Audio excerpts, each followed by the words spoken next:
Hello everyone, welcome back to the class. Last time हमने limiting reagent और excess reagent को कैसे find out करते हैं, उसका क्वेश्चन के साथ कैसे डील करते हैं वो अच्छे से सीख लिया था। उसके अंदर प्रोडक्ट कैसे फाइंड आउट करते हैं, फिर उसके अंदर मोल कंसेप्ट कैसे लगाते हैं, वो सारी चीजें हमने कवर कर ली थी। अब एक टॉपिक बाकी है जो लिमिटिंग रिएजेंट एक्सेस रिएजेंट के साथ, मतलब उसके क्वेश्चन के अंदर आपको ऐसा पूछते हैं कि भाई थियोरेटिकल यील्ड कैसे फाइंड आउट करते हैं, एक्चुअल यील्ड कैसे फाइंड आउट करते हैं, परसेंटेज यील्ड कैसे फाइंड आउट करते हैं, वो सारी चीजें देखनी होती है। तो पहले मीनिंग समझो, थियोरेटिकल यील्ड क्या होती है, एक्चुअल यील्ड क्या होती है, फिर उसके ऊपर से क्वेश्चन करेंगे। देख, कोई भी अगर रिएक्शन कंप्लीट होती है, कंप्लीट रिएक्शन हो रही है, मतलब जितना रिएक्टेंट में था उतना प्रोडक्ट में कन्वर्ट हो रहा है। आपको कोई पूछेगा कि भाई कितनी प्रोडक्ट बनी, तो आप स्टोइकियोमेट्री लगा देंगे, फिर उसके अंदर मोल कंसेप्ट लगा देंगे, फिर उसके अंदर कितने ग्राम बनती है या फिर कितने एमएल बनती है वो आप इजीली अब फाइंड आउट कर सकते हो, आप सीख चुके हो। लेकिन प्रैक्टिकली अगर वही रिएक्शन देखी जाए तो उसके अंदर थोड़ा सा इश्यू आता है। क्या क्या इश्यू आ सकते हैं? तो भाई ऐसा होता है कि कोई रिएक्शन रिवर्सिबल रिएक्शन होती है तो वो प्रोडक्ट कंप्लीट नहीं बन पाता, मतलब प्रैक्टिकली कंप्लीट नहीं बन पाता। आप थियोरेटिकली तो कैलकुलेट कर सकते हैं कि भाई ये 35 ग्राम तो 35 ग्राम ही बनेगा, लेकिन अगर कोई इंसान उसमें रिएजेंट थोड़ा सा डालना भूल गया, कम डाल दिया, गलती से डाल दिया, ह्यूमन एरर आ गई, या फिर मैकेनिकल कोई एरर आ गई, या फिर एक वेसल में से दूसरे वेसल में मतलब उसको ट्रांसफर करते टाइम थोड़ा सा एक वेसल में रह गया, ऐसी मतलब ऐसे कई सारे इंसिडेंट बन सकते हैं, कई टाइप की एरर आ सकती है।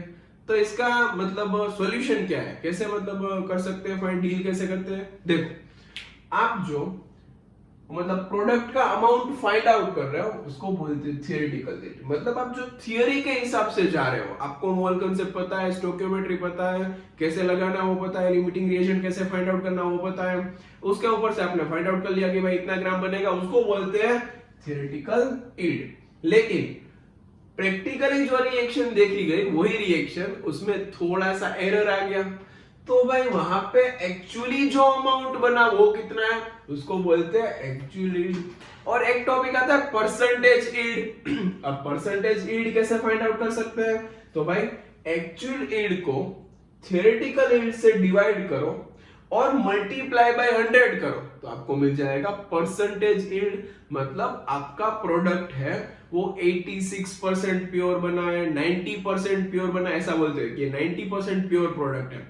इट मींस इसमें 10% का कुछ इश्यू आ रहा है। थियोरी के हिसाब से जो आपको प्रोडक्ट का अमाउंट मिल रहा है वो 90% मिल रहा है, 10% का आपको लॉस आ रहा है। ठीक है, तो 90% 95% के आसपास आपकी प्रोडक्ट मिल रही है तो वो सही बात है। लेकिन आपकी प्रोडक्ट आपको पता चला कि 40% मिली, परसेंटेज यील्ड कितनी मिली 40%, तो वो तो अच्छा नहीं होगा, क्योंकि थियोरी के हिसाब से 100% दिखाता है। ठीक है, थियोरी के हिसाब से कुछ परसेंटेज दिखा रहा है या फिर कुछ मास दिखा रहा है, थियोरी के हिसाब से जो मास दिखाता है और आपका जो मिला वो बहुत ही कम है उसके हिसाब में, मतलब कंपैरिजन वाइज आपको बहुत ही कम प्रोडक्ट मिली तो आपका लॉस हो गया। ये सारी चीजें देखनी होती है। देखो, क्वेश्चन में कुछ ऐसा है, a sample of calcium oxide whose mass was 12 ग्राम। चल, एक कैल्शियम ऑक्साइड था, ले लिया मैंने, यहाँ पे मैं ऊपर सॉल्यूशन लिख रहा हूं, देखना, कैल्शियम ऑक्साइड था जिसका मास था 12 ग्राम। ओके, उसको मैंने ट्रीट किया, किसके साथ ट्रीट किया, वाटर के साथ ट्रीट किया, तो यहाँ पे मैंने डाल दिया H2। अगेन ये 10th की रिएक्शन है, CaO प्लस H2O को आप क्विक लाइन को वाटर के साथ मिक्स करते थे 10th में, तो क्या बनता था CaOH ट्वाइस। ये आप सीख चुके हो, मतलब आपको रिएक्शन पता होनी चाहिए। ये 12 ग्राम है और आप वाटर यूज कर रहे हो 46 ग्राम। ठीक है, टू प्रोड्यूस CaOH ट्वाइस, इन दोनों को मिला के कुछ CaOH ट्वाइस का फॉर्मेशन हो रहा है। तो फर्स्ट क्वेश्चन है लिमिटिंग रिएजेंट फाइंड करो। सेकेंड क्वेश्चन है percentage yield if actual yield is 13.5 gram. Actual yield कितनी है 13.5, मतलब प्रैक्टिकली ये रिएक्शन देखी गई तो 13.5 ग्राम कैल्शियम हाइड्रोक्साइड बन चुका है। आपके हिसाब से कितना बन रहा है वो देखो, और फिर कितना परसेंट प्रोडक्ट प्योर है वो चेक करो। तो देखो ये आराम से, कैल्शियम ऑक्साइड 12 ग्राम है, पहले तो हमें लिमिटिंग रिएजेंट फाइंड आउट करना पड़ेगा। लिमिटिंग रिएजेंट की हेल्प से हमें कैल्शियम हाइड्रोक्साइड कितना बन रहा है वो फाइंड आउट करना पड़ेगा, फिर इन दोनों का कंपैरिजन कर लेंगे फॉर्मूला से, इजी। देखो, 12 ग्राम कैल्शियम ऑक्साइड है, तो 12 ग्राम उसका और 40 उसका मोलर मास हो जाएगा। मतलब मैं यहाँ पे फाइंड आउट कर रहा हूँ नंबर ऑफ मोल्स। पहले इस रिएक्शन देख लो, कैल्शियम कैल्शियम बैलेंस, यहाँ पे भी 2 ऑक्सीजन, यहाँ पे भी 2 ऑक्सीजन बैलेंस, यहाँ पे भी 2 हाइड्रोजन, यहाँ पे भी 2 हाइड्रोजन बैलेंस। मतलब रिएक्शन तो हमारी बैलेंस है, उसमें हमें कुछ करने की जरूरत नहीं है। क्लियर? अब 12 ग्राम कैल्शियम ऑक्साइड है, उसको मैंने कैल्शियम का मोलर मास 40 और ऑक्सीजन का मोलर मास 16, मतलब टोटल 56 के साथ डिवाइड कर दिया। मतलब given mass upon molar mass, मतलब यहाँ पे मुझे मिल जाएंगे मोल्स। यहाँ पे देखो H2O का मोलर मास कितना होता है 46 अपॉन वाटर का मोलर मास होता है 18। इन दोनों का मैं डिवीजन कर लूंगा 12 अपॉन 56 एंड 46 अपॉन 18। 12 अपॉन 56 का आंसर आ जाएगा 0.21 और इसका आंसर आ जाएगा 0.55। इन दोनों का डिवीजन आप कर लेना, आंसर आपको ये मिल जाएगा। अब देखो लिमिटिंग कौन है वो चेक करना पड़ेगा। एक कैल्शियम ऑक्साइड को 1 मोल water required, 1 mole calcium oxide required 1 mole of water. हमारे पास कितने मोल कैल्शियम ऑक्साइड है 0.21, तो उसको भी कितना चाहिए 0.21। तो क्लियरली दिख रहा है कि भाई वाटर एक्सेस अमाउंट में है और कैल्शियम ऑक्साइड लिमिटिंग है। तो यहाँ पे हमें पता चल गया कि भाई कैल्शियम ऑक्साइड कैसा है, लिमिटिंग रिएजेंट है और ये एक्सेस रिएजेंट है। वो तो क्लियर हो गया। आप वो भी कर सकते हो, देखो mole upon stoichiometric coefficient, mole upon stoichiometric coefficient इसका ही कम आएगा, ऑब्वियस बात है, वो तो आप समझ सकते हो अभी ना। लिमिटिंग रिएजेंट का हमें पता चल चुका है, मतलब सारी कैलकुलेशन अब लिमिटिंग रिएजेंट से होगी। इसके एक से इसका एक बनता है, वो तो क्लियर है। तो इसके 0.21 से इसका भी 0.21 मोल्स ही बनेगा, वो भी क्लियर है। अब 0.21 मोल्स बना तो कितने ग्राम बना वो भी हम फाइंड आउट कर सकते हैं इसके ऊपर से। देखो moles is equal to given mass upon CaOH twice का मोलर मास। कैल्शियम का 40, ऑक्सीजन का 32, मेरे पे 2 ऑक्सीजन है मतलब 32, 40 प्लस 32 72 और 2 हाइड्रोजन मतलब 74। यहाँ पे आपको गिवन मास मिल जाएगा आपका total mass 15.54 gram. It means अगर आप ये रिएक्शन की कैलकुलेशन मोल कांसेप्ट से स्टोइकियोमेट्री से लगा के करो तो आपको 15.54 ग्राम CaOH ट्वाइस मिलना चाहिए। आपको कितना मिलना है प्रैक्टिकली 13.5 ग्राम। अब देखो ये ज्यादा नहीं होना चाहिए। अगर ये एक्चुअल ईल्ड ज्यादा हो गई इट मींस केमिकल रिएक्शन था उसके हिसाब में आपने ज्यादा अमाउंट फाइंड कर लिया, मतलब इतना मैक्सिमम बनना चाहिए, इससे ज्यादा नहीं बन सकता आपके डेटा के अकॉर्डिंग। लेकिन प्रैक्टिकली तो बना भाई 13.5, ठीक है। अब ये प्रैक्टिकली सपोज करो 17 ग्राम बन गया तो आपने केमिकल रिएक्शन का तो सत्यानाश कर दिया। क्या कर दिया आपने, बनता था मैक्सिमम 15.54 ग्राम, आपने 17 बना दिया। तो ऑलवेज याद रखो एक्चुअल यील्ड कभी थियोरेटिकल यील्ड से ज्यादा नहीं हो सकती। मैक्सिमम एक्चुअल यील्ड कहां तक आ सकती है, जो थियोरेटिकल यील्ड है, मतलब आपकी प्रोडक्ट 100% बन चुकी है। अब एक आध चांस है जिसमें एक्चुअल यील्ड ज्यादा आ सकती है।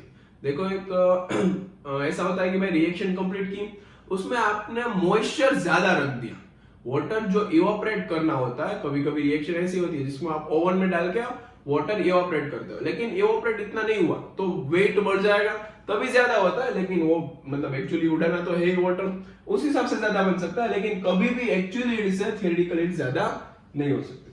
क्लियर ना। अब आपको परसेंटेज यील्ड फाइंड करनी है, तो थोड़ी देर पहले मैंने फॉर्मूला बताया था परसेंटेज यील्ड कैसे फाइंड आउट करते हैं। चलो यहाँ पे परसेंटेज यील्ड देख लेते हैं कि भाई परसेंटेज यील्ड का फॉर्मूला होता है थियोरेटिक, यहाँ पे ऊपर एक्चुअल यील्ड, नीचे थियोरेटिकल यील्ड मल्टीप्लाई बाय 100। अब एक्चुअल यील्ड है आपकी 13.5, थियोरेटिकल यील्ड है आपकी 15.54 और मल्टीप्लाई बाय करना है आपको 100। अब इसका सॉल्यूशन करेंगे तो आपको आंसर मिल जाएगा अप्रोक्सीमेटली 87%। इट मींस आपने जो प्रैक्टिकल करके प्रोडक्ट बना लिए 13.5 ग्राम, वो आपको 87% प्योरिटी दे रहा है। मतलब एक्चुअली होना चाहिए 15.54 ग्राम। अगर देखो ये 15.54 मैक्सिमम बनता है, ये भी 15.54 बन जाता तो 100% यील्ड मिलती। मतलब आपने केमिकल रिएक्शन के हिसाब से ही प्रोडक्ट ऑब्टेन कर ली, लेकिन यहाँ पे 87% यील्ड मिल रही है। इट मींस आपको 13% का लॉस आया है। कहीं पे रिएजेंट कम डाल दिया है, या फिर एक वेसल में से दूसरे वेसल में ट्रांसफर करते टाइम थोड़ा सा इश्यू हो गया, पुराने रिएक्टर में कुछ रह गया, ऐसा भी हो सकता है। या फिर कोई ह्यूमन एरर, मतलब जैसे बताया वैसे ही कि भाई कुछ रिएजेंट डालने में इश्यू कर दिया, कुछ कम डाल दिया, कुछ ज्यादा डाल दिया, वो सारी गलतियां हो सकती है। मतलब एरर के ऊपर ये डिपेंडेंट होता है। अगर ये 90%, 85%, 95% उतना होता है तो सही बात है, उतना क्लियर है। ये भी कम ही लगता है, लेकिन 90% के आसपास हो तो सही बात है। लेकिन ज्यादा 40%, 30% ये आंसर तो वो सही बात नहीं है। मतलब आपकी प्रोडक्ट बहुत ही खराब बनी है, अच्छी प्रोडक्ट नहीं बनी है, उसको फिर से बनाओ, इसमें प्रॉफिट नहीं होगा। क्लियर?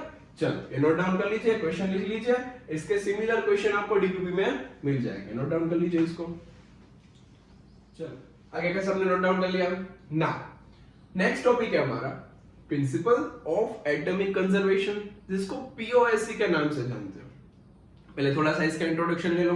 पीओएससी है क्या, कैसे लगाते हैं, क्या चीज है, किसके लिए आया है, सारी चीजें बोल देता हूँ। देखो पीओएससी की बात करूं, प्रिंसिपल ऑफ एटॉमिक कंजर्वेशन, तो आप स्टोकियोमेट्री जानते हो, उसके कैलकुलेशंस भी जानते हो, मोल कंसेप्ट लगाना भी जानते हो, बस वही टाइप का एक टॉपिक है, लेकिन थोड़ी सी कॉम्प्लेक्स रिएक्शन के लिए। तो पहले उसका स्टेटमेंट है, the principal states that the moles of atoms, कोई भी एलिमेंट है उसके एटम है, उस एटम के जो मोल्स है वो कंजर्व होते थ्रू आउट द रिएक्शन। तो आप तो सोचेंगे कि भाई मोल कंजर्व तो नहीं होते सर, मास कंजर्वेशन होता है हर टाइम, मोल कंजर्वेशन पॉसिबल नहीं है। तो भाई वो कैसे, आपने बोलेंगे कि सर आपने वो रिएक्शन बताई थी, नाइट्रोजन हाइड्रोजन गिव्स अमोनिया, लेकिन यहाँ पे देखो नीचे मैंने कुछ लिखा है, provided reactants are converted to product completely. जो रिएक्टेंट है वो प्रोडक्ट में कंप्लीट कन्वर्ट होने चाहिए। अब मैंने जो आपको nitrogen plus hydrogen gives ammonia बताया था, उसमें मैंने सिर्फ बोला था मास कंजर्वेशन होता है, वॉल्यूम कंजर्वेशन नहीं, एटम कंजर्वेशन नहीं, वो सारी चीजें मैंने बताई थी। उसका रीजन देखो, वो रिवर्सिबल रिएक्शन है। वो रिएक्शन कैसी थी जो हमने देखी थी, nitrogen plus hydrogen gives ammonia, एक रिवर्सिबल रिएक्शन।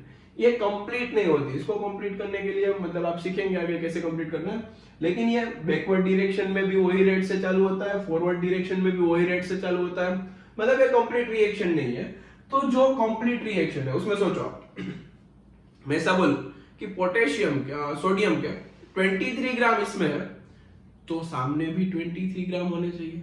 तो मैं ऐसा नहीं बोल सकता 1 मोल इसमें है तो सामने भी 1 मोल होने चाहिए, ऐसा भी बोल सकता हूं, क्योंकि भाई एटम का भी कंजर्वेशन होना चाहिए। इतने एटम पोटेशियम के यहाँ पे, तो सामने भी उतने ही एटम होने चाहिए। तो वो सारी बात लगा सकते हो आप, किसके लिए, रिएक्शन अगर कंप्लीटली हो रहा है। ओके ना, अब ये इस रिएक्शन के प्रिंसिपल ऑफ एटॉमिक कंजर्वेशन पीओएससी के दो फायदे, दो एडवांटेजेस है। तो यहाँ पे मैंने लिखा है advantages of principle of atomic conservation. उसमें क्या है देखो, पहले तो इसमें आपको बैलेंसिंग करने की कोई झंझट नहीं है, रिएक्शन बैलेंस ना करो तो भी लग जाता है प्रिंसिपल ऑफ एटॉमिक कंजर्वेशन। तो ये हमारा फायदा है। कभी कभी कई बच्चों को रिएक्शन बैलेंसिंग नहीं आती, बोलते नहीं लेकिन नहीं आती रिएक्शन बैलेंसिंग, प्रॉब्लम होता है, इरेज करना पड़ता है, लेकिन इसमें आपको बैलेंसिंग करने की जरूरत नहीं है। दूसरा, इसमें रिएक्शन कंप्लीट रिएक्शन गिवन ना हो तो भी चलेगा।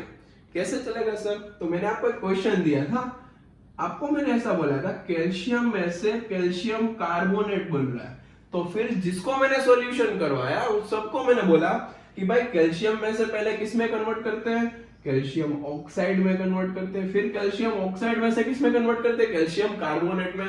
तो ऐसी टाइप के रिएक्शन को इनकम्प्लीट रिएक्शन, मतलब आपको कंप्लीट रिएक्शन गिवन नहीं है। गिवन रिएक्शन आपको क्वेश्चन में सिर्फ इतना ही बोला कैल्शियम में से कैल्शियम कार्बोनेट, आपको ये सारी चीजें नहीं पता है, बीच की स्टोरी नहीं पता है कि भाई इसमें जाओ फिर यहाँ पे जाओ, तो भी आप यहाँ पे पीओएससी इन दोनों के अंदर भी लगा सकते हो। उसमें से प्रोडक्ट का कितना अमाउंट बन रहा है वही फाइंड करना है, वही हमारा एम है, स्टोइकियोमेट्री जैसा ही है। लेकिन कई कई जगह पे प्रॉब्लम आ रहा था। अब मैं आपको एक बहुत ही अच्छा क्वेश्चन दिखाऊंगा, इसके अंदर आपको पता चल जाएगा कि भाई सही है, पीओएससी सही है, करना चाहिए। ठीक है, अभी पीओएससी में थोड़ा सा इश्यू आया होगा, 2 मिनट एक्सप्लेनेशन ही था। पीओएससी ऑलवेज एग्जांपल के थ्रू ही अच्छे से समझा जा सकता है। क्लियर? तो इतना नोट डाउन कर लीजिए, 2 मिनट के लिए 2 मिनट वेट करना शांति से, फिर उसके बाद हम एग्जांपल के थ्रू स्टार्ट करते हैं कि पीओएससी लगाते कैसे, समझते कैसे। क्लियर? इतना नोट डाउन कर लीजिए जल्दी से। अब देखो इस क्वेश्चन में क्या बोला है, find the moles of BaSO4 in the following question provided all sulphur are converted from reactant to product. अब आपको कोई बीच की रिएक्शन ही नहीं दी, सल्फर में से क्या क्या फिर क्या क्या कुछ पता नहीं, सल्फर में से डायरेक्ट हमने BaSO4 बनाया। अब लगाओ इसके अंदर मोल कांसेप्ट, फाइंड आउट करो BaSO4 कैसे फाइंड आउट होता है। नहीं कर सकते क्योंकि आपको रिएक्शन ही नहीं पता है। तो भाई जब क्वेश्चन में रिएक्शन पूरी गिवन ना हो, मतलब कंप्लीट रिएक्शन हो रही है, बीच में स्टेप्स है कुछ, लेकिन आपको गिवन नहीं है रिएक्शन, देन आपको क्या यूज करना पड़ेगा, पीओएससी यूज करना पड़ेगा, principle of atomic conservation use करना पड़ेगा। अगर आपको रिएक्शन कंप्लीटली गिवन है, बैलेंसिंग भी इजीली हो रहा है, तो भाई स्टोइकियोमेट्री वाला ही कॉन्सेप्ट यूज करो, वो इजी है। अब इसके अंदर देखो सल्फर में से BaSO4 बन रहा है, हमें BaSO4 कितना बन रहा है वो फाइंड आउट करना है, और इसका इनिशियली कुछ 2 मोल्स गिवन है। सल्फर इनिशियली कितना है हमारे पास, 2 मोल्स है। क्लियर? अब मैं ऐसा बोल सकता हूं कि भाई जितने सल्फर मैंने यहाँ पे लिए होंगे, अगर कंप्लीट रिएक्शन हो रही है तो उतने ही सल्फर यहाँ पे होंगे। तो भाई मैं सिंपली ऐसा बोल सकता हूं, मोल्स ऑफ, चलो इसको ऐसे लिखते हैं, moles of sulphur before, moles of sulphur यहां पे लिख देते हैं before, is equal two moles of sulphur after, अगर रिएक्शन कंप्लीट हो रहा है देन मोल्स ऑफ सल्फर यहां पे लिख देते हैं आफ्टर, मतलब जो रिएक्शन कंप्लीट हो गए उसके बाद भी सल्फर के मोल, इसके पहले भी सल्फर के मोल्स कैसे रह रहे हैं, कांस्टेंट रह रहे हैं, क्योंकि भाई रिएक्शन कंप्लीट हो रहा है। रिएक्शन कंप्लीट हो रहा है तो जितने सल्फर आपने डाले होंगे उतने ही प्रोडक्ट में मिलने चाहिए, थियोरेटिकल एंड के हिसाब से उतने ही आपको मिलने चाहिए। हम थियरी का टॉपिक सीख रहे हैं ना। सल्फर के इनिशियली कितने मोल्स थे, 2 मोल्स थे, इज इक्वल टू, अब यहां पे सल्फर के कितने मोल्स है, तो देखो BaSO4 के 1 मोल, यहां पे देखो एक BaSO4 में 1 मोल सल्फर, ऐसा हम बोल सकते हैं।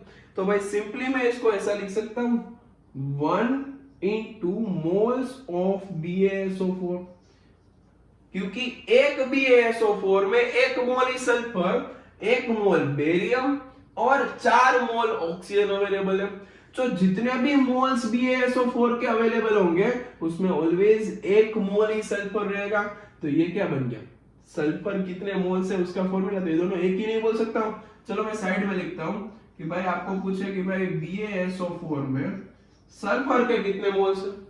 अगर मैं बोल दूं कि 3 मोल BaSO4 है तो उसमें सल्फर के कितने मोल्स हैं, तो आप क्या करेंगे, जितने BaSO4 के मोल है उसके साथ इसके अंदर जितने सल्फर है उसको मल्टीप्लाई करेंगे तो आंसर आएगा 3। यहां पे हमें नहीं पता सल्फर के BaSO4 के जितने मोल्स होंगे उसके अंदर 1 मोल ही सल्फर रहेगा ऑलवेज, क्योंकि भाई BaSO4 के 1 मोलेक्यूल के अंदर 1 ही सल्फर बचा हुआ है।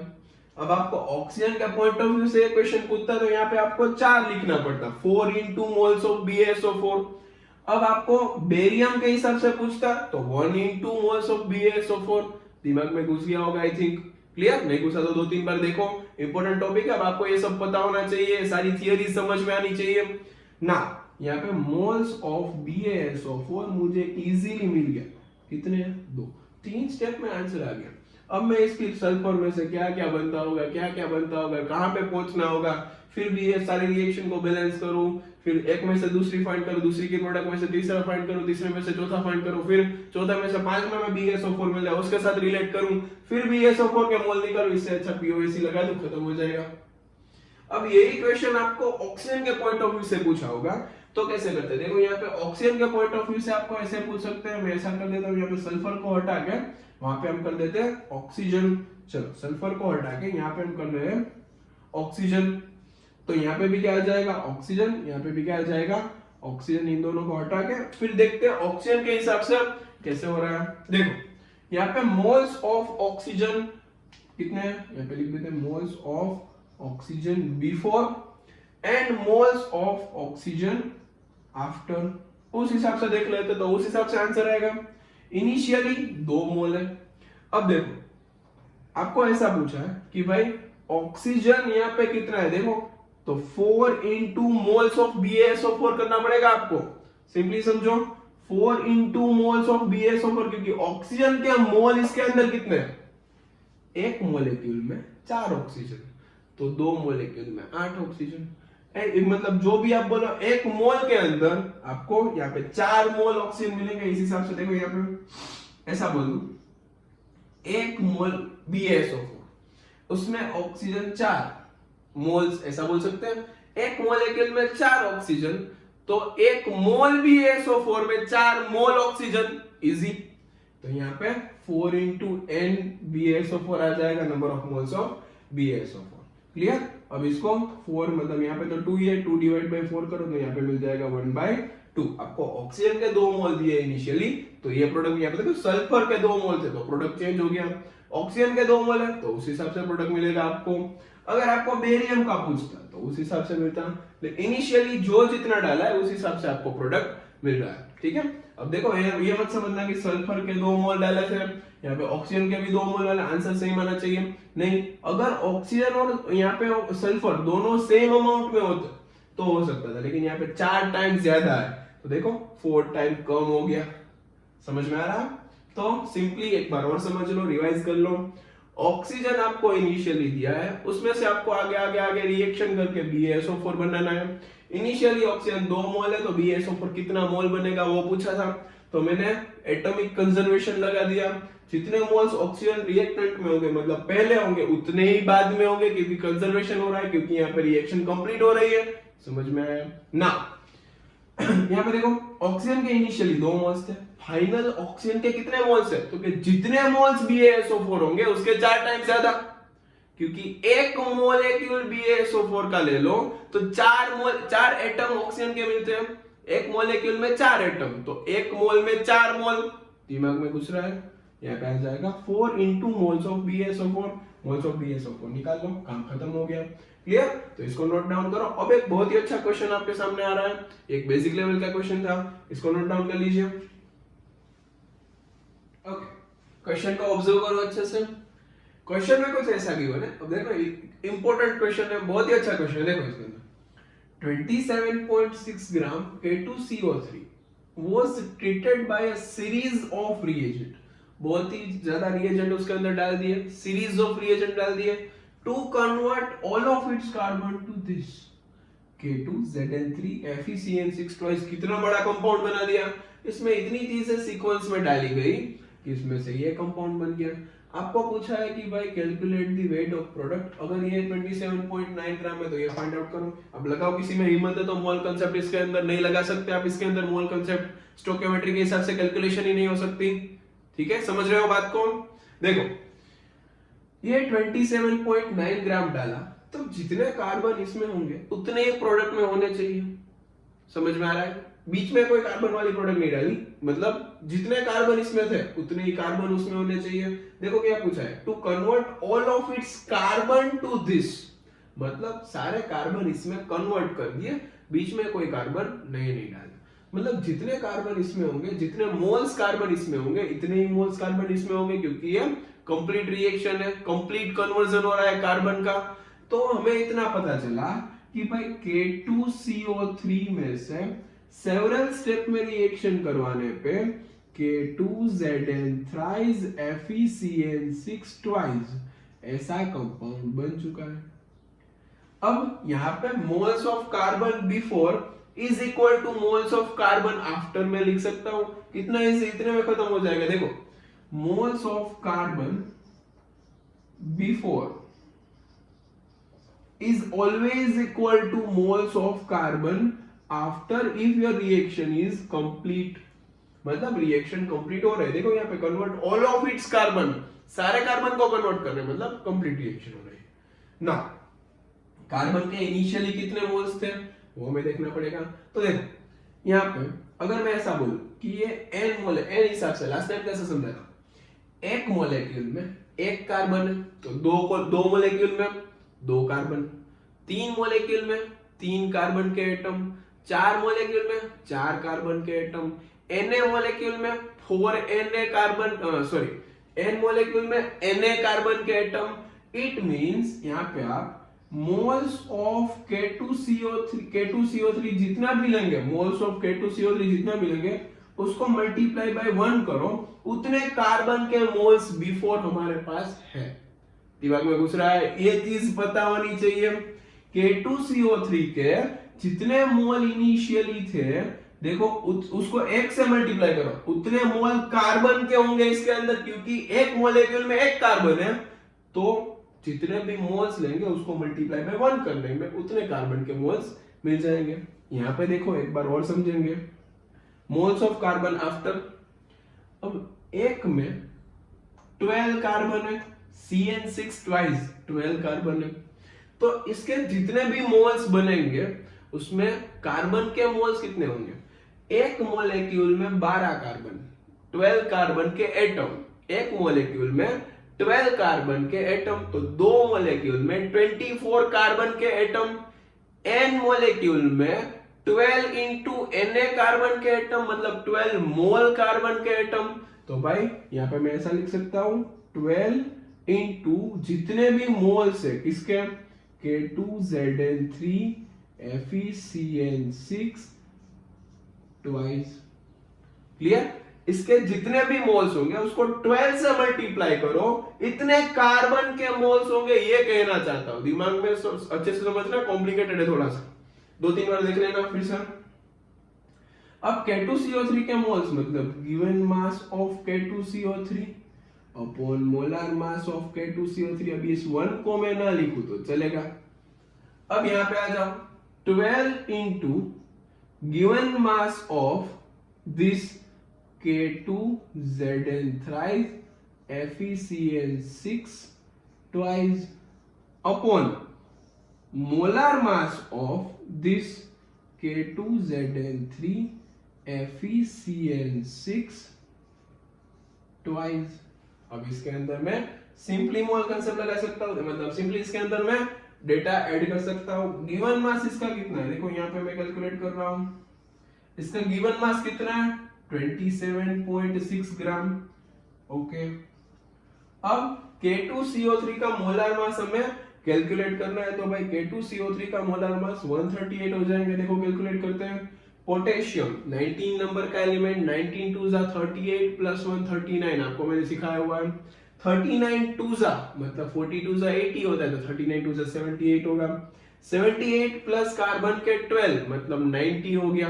90 प्लस 48 आपको करना है, कितना करना है 90 प्लस 48 मतलब ये 8 और 138, ये कितना हो गया 138, मतलब मोलर मास इसका है 138 इज इक्वल टू 12 इंटू इसका गिवन मास जो हमें फाइंड करना है, calculate the weight of product, तो वो हमने यहाँ पे लिख दिया स्मॉल m अपॉन इसका मोलर मास आप कैलकुलेट करेंगे तो आपको आंसर आएगा अप्रोक्सीमेटली, या फिर देखो कंप्लीट ही होगा 698, फिर भी एक बार चेक कर लेना। अब इसमें से आप m इजीली निकाल सकते हो, मतलब आपको प्रोडक्ट का मास मिल गया। एक बार और एक्सप्लेन करता हूं, अच्छे से सुनो आराम से, पेन वेन को साइड में रख दो। देखो इनिशियली इतने ग्राम K2CO3 थे, उसको कई रिएक्शन करवाने के बाद जितने भी कार्बन इसमें थे वो इसमें कन्वर्ट हो गए। मतलब सिंपली जितने कार्बन मैंने यहाँ पे लिए होंगे उतने ही प्रोडक्ट में मिलेंगे, क्योंकि भाई कंप्लीट रिएक्शन हो रहा है, मास का कंजर्व हो रहा है, मोल का कंजर्व भी होगा, तो फिर एटम का कंजर्वेशन भी होगा। तो K2CO3 जितना यहाँ पे था उसमें से इसमें कन्वर्ट हो गया, जितने कार्बन इसमें थे उसमें से इसमें कन्वर्ट हो गए। क्लियर, यहाँ पे बैलेंसिंग कुछ करने की जरूरत नहीं है, सिंपली देखो। अब मैं ऐसा बोल सकता हूँ कि जितने कार्बन पहले थे उतने ही कार्बन बाद में होने चाहिए। सही बात है सर, पहले कितने कार्बन थे, तो क्या भाई जितने मोल्स इसके होंगे उसको मल्टीप्लाई बाय 1 करो, इतने मोल कार्बन पहले होंगे। मल्टीप्लाई बाय 1 क्यों, क्योंकि इसके अंदर एक कार्बन है। आगे आ जाओ, यहाँ पे कितने कार्बन होंगे, तो क्या भाई जितने मोल्स इसके होंगे उसको मल्टीप्लाई बाय 12 करो। 12 क्यों? क्योंकि एक मोलेक्यूल में 12 कार्बन है, तो एक मोल में उसको 12 से मल्टीप्लाई करना पड़ेगा, 12 मोल कार्बन्स मिलेंगे। तो 12 into number of moles of K2Zn thrice FeCN6 twice। अब मोल्स मतलब क्या होता है? Given mass upon molar mass. अब आपको ऐसे रिएक्शन में वॉल्यूम भी पूछ सकता है, तो अगर यहाँ पे कोई गैस है तो वॉल्यूम वाला फॉर्मूला लगा दो सामने, सारी चीज इसमें से फाइंड आउट हो सकती है। जस्ट समझने वाली बात ये दोनों स्टेप है, ये दोनों स्टेप आपको अच्छे से समझ में आने चाहिए। क्लियर? ये आप कर सकते हो। मैं भी, मुझे पता है कि भाई आपको मैं ऐसा पूछूं कि एक मोलेक्यूल H2SO4 में ऑक्सीजन कितने मोल, ये एक मोल है तो ऑक्सीजन 4 मोल होंगे, वो आप बोल सकते हो, अभी आप पढ़ चुके हो ये। तो मैंने वही किया है, एक मोल K2CO3 है तो एक मोल कार्बन होगा, जितने मोल्स होंगे उसको 1 से मल्टीप्लाई कर दो, जितने मोल्स इसके होंगे उसको 12 से मल्टीप्लाई कर दो। इजी? क्लियर? चलो नोट डाउन कर लीजिए इसको। चलो आपके सामने दो क्वेश्चन है, क्वेश्चन नंबर 3, क्वेश्चन नंबर 4, उसको ऑब्जर्व करो, ट्राई करो। इजी क्वेश्चन रखे मैंने दोनों, पहले आगे मैंने करवा दिया टफ क्वेश्चन, ये इजी क्वेश्चन है, फिर आपको डीपीपी में ऐसे क्वेश्चन सेम मिल जाएंगे। देखो क्या कहना चाहते हैं, find the moles of CaCO3 produced from 5 moles of calcium. चलिए क्वेश्चन को हमने देखा हुआ है कहीं पे, तो बस ये क्वेश्चन मैंने डीपीपी 4 या 5 में भी दिया था। अब इसके अंदर हमने पहले कैल्शियम में से कैल्शियम ऑक्साइड बनाया था, फिर हमने कैल्शियम कार्बोनेट बनाया था, लेकिन मुझे अब ये नहीं करना है, मुझे POSE अप्लाई करना है इसके अंदर। देखो POSE कैसे अप्लाई करते हैं, पहले यहाँ पे लिख दो कैल्शियम में से क्या बन रहा है, यहाँ पे कैल्शियम कार्बोनेट। ओके, कुछ बैलेंसिंग करने की, कुछ रिएक्शन करने की, दिखाने की जरूरत नहीं है। अब यहाँ पे बोल दो moles of calcium before is equal to moles of calcium after। जितने मोल्स पहले होंगे उतने ही मोल बाद में होंगे, क्योंकि कंप्लीट कन्वर्जन हो रहा है। क्लियर? अब कैल्शियम के कितने मोल है इनिशियली? 5 मोल है, जो हमें क्वेश्चन में गिवन है 5 मोल्स ऑफ कैल्शियम। प्रोडक्ट में कितने कैल्शियम के मोल है? तो कि भाई जितने CaCO3 के मोल्स होंगे उसको मल्टीप्लाई बाय 1 करो। दिमाग में घुस रहा है? एक मोल CaCO3 में एक मोल कैल्शियम है, तो जितने मोल्स CaCO3 में होंगे उसको मल्टीप्लाई बाय 1 करो, उतने मोल्स आएंगे। तो यहाँ पे मोल्स ऑफ CaCO3 आ जाएगा 5, और याद करो उसी रिएक्शन में आंसर आया था 5। क्लियर? तो ये क्वेश्चन था, इजी था, आंसर सबने डाल दिया होगा कमेंट बॉक्स में। नेक्स्ट वन, क्वेश्चन नंबर 4 मैं ट्राई करने जा रहा हूँ, इस क्वेश्चन नंबर 3 को मैं इरेज कर रहा हूँ। सबने नोट डाउन कर लिया होगा, या फिर वीडियो पॉज करके एक बार नोट डाउन कर लेना ना। नेक्स्ट वन इजी क्वेश्चन है। अब इसको हम दोनों मेथड से करेंगे, स्टोइकियोमेट्री से भी करेंगे और POSE से भी करेंगे। चलो यहाँ पे हम करेंगे स्टोइकियोमेट्री से, एक साइड, राइट साइड और left side, principle of atomic conservation. देखो कंपैरिजन करेंगे, कौन सा कंपैरेटिवली इजी लग रहा है। आप तो दोनों में स्टॉपवॉच लगा के देखो टाइम किसमें कम लग रहा है। अब find the volume of O2 produced from 145 gram KClO3। तो यहाँ पे तो मैं POSE अप्लाई करने वाला हूँ। KClO3 में से क्या बनना है? ऑक्सीजन, O2 बनाना है। देखो यहाँ पे मिस्टेक क्या होती है बच्चों से, वो मैं यहाँ पे डिस्कस करूंगा आपके साथ। आप पहले ट्राई कर लेना अच्छे से, फिर यहाँ पे आना। POSE से ट्राई करना, मतलब ग्रिप होगी अच्छे से। अब ये हमारे पास इनिशियली देखो बैलेंसिंग कुछ करने की जरूरत नहीं है। सिंपली मैं यहाँ पे बोल सकता हूँ मोल्स ऑफ के यहाँ पे ऑक्सीजन बिफोर। देखो यहाँ पे ऑक्सीजन एटम के बारे में बात करना, क्योंकि प्रिंसिपल ऑफ एटॉमिक कंजर्वेशन है, ऑलवेज एटम के बारे में बात करो, कोई भी मॉलिक्यूल के बारे में कभी भी बात नहीं करनी है। तो ये पहली आपकी मिस्टेक थी। यहाँ पे ऐसा लिख सकते हैं मोल्स ऑफ ऑक्सीजन आफ्टर। पहले जितने मोल्स होंगे बाद में कितने मोल्स बनेंगे, बस वो देखना है ना। मोल्स ऑफ ऑक्सीजन बिफोर कितना, तो ऐसा बोल सकता हूं 1 मोल KClO3 में 3 मोल ऑक्सीजन है, तो जितने भी मोल KClO3 होंगे उसको 3 से मल्टीप्लाई करो, उतने मोल्स ऑफ ऑक्सीजन बिफोर होंगे। समझ में आ रहा है? 1 मोलेक्यूल KClO3 में 3 एटम ऑक्सीजन के, तो 1 मोल में 3 मोल होंगे। जितने भी मोल मैं मोल की बात करूं उसको मल्टीप्लाई बाय 3 कर देने का, उतने ऑक्सीजन के मोल्स बिफोर थे। तो 3 into moles of KClO3 is equal to, यहाँ पे देखना आप अच्छे से, ऑक्सीजन के एटम कितने हैं वो देखना है आपको। तो भाई इस O2 में 2 मोल ऑक्सीजन एटम्स है, समझ में आ रहा है, 2 मोल ऑक्सीजन एटम्स है। तो देखो यहाँ पे ऐसा बोल सकता हूँ 2 into moles of O2, O2 में जितने मोल्स होंगे उसको 2 से मल्टीप्लाई कर दो, ऑक्सीजन के मोल्स मिल जाएंगे आफ्टर ना। KClO3 के मोल्स कितने हैं, तो कि भाई गिवन मास 145, मोलर मास आपको में भी याद हो गया होगा 122.5 होता है KClO3 का, इज इक्वल टू 2 into यहाँ पे पूछा है वॉल्यूम, तो वॉल्यूम अपॉन 22.4। अब यहाँ पे देखो ये इजीली 2 से कट हो रहा है, इस 2 को हम नीचे लेंगे तो यहाँ से 2 2 कट हो जाएगा ये 2 नीचे आएगा तो 2 2 कैंसिल आउट हो जाएगा। 22.4 मल्टीप्लाई बाय में क्या करना है, सिर्फ 3, तो 22 3 जा 66 और 4 3 जा 12, मतलब 1.2, 66 एंड 1.2 मतलब 67.2 लीटर यहाँ पे बन रहा है। वो हमारी सिंपल कैलकुलेशन थी। अब इधर आ जाओ, इसमें तो भाई रिएक्शन करनी पड़ेगी। KClO3 को थर्मली डिकम्पोज करने पे KCl एंड O2 बनता है, पहले तो रिएक्शन करनी पड़ेगी, फिर रिएक्शन को बैलेंसिंग करना पड़ेगा। तो भाई यहाँ पे लगा दो 2, यहाँ पे लगा दो 2 और यहाँ पे लगा दो 3, तो ये हो गया बैलेंसिंग।